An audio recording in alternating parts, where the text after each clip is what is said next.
So guys, জলের সঙ্গে তেল মেশানো কিন্তু অসম্ভব ব্যাপার। যতই ভালো করে গুলো না কেন কিছুতেই মিশবে না, কিন্তু এটাকে আমি সম্ভব করে দেখাবো। তার জন্য লাগবে একটা শ্যাম্পু। ম্যাজিক করে শ্যাম্পুটাকে নিয়ে চলে এলাম, তারপরে একটু শ্যাম্পু দিয়ে ভালো করে গুলে নিলাম। গুলানোর পর দেখলাম হ্যাঁ সত্যিই তো তেল আর জল দুটোই মিশে গেছে। বিশ্বাস না হলে তোমরাও ট্রাই করে দেখতে পারো।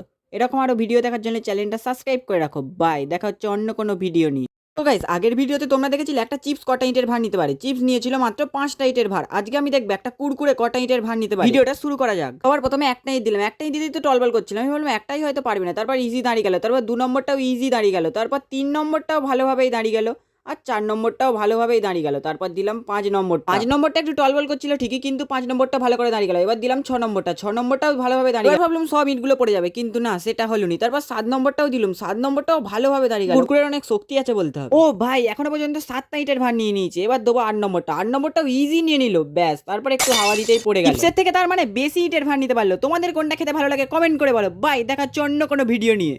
তো গাইস, আজকে আমি দেখবো একটা গ্লাসে হাফ গ্লাস জল নিয়ে আগুন ধরানে নাকি জল অংশটা বেঁচে বাকি অংশটা জ্বলে যায়। এটা আসলে সত্যি হয় নাকি দেখার জন্য আমি নিয়ে নিয়েছি হাফ গ্লাস জল। তারপর ম্যাচিসটা দিয়ে আগুনটা ধরা দেখলাম গ্লাসের এক সাইড আস্তে আস্তে জ্বলে যাচ্ছিল। তারপর দেখতে দেখতে জলের যখন অনেকটা কাছেই চলে এলো, তখন আগুনটা কমে গেল। জলের কাছে আসতেই আগুনটা নিভে গেল।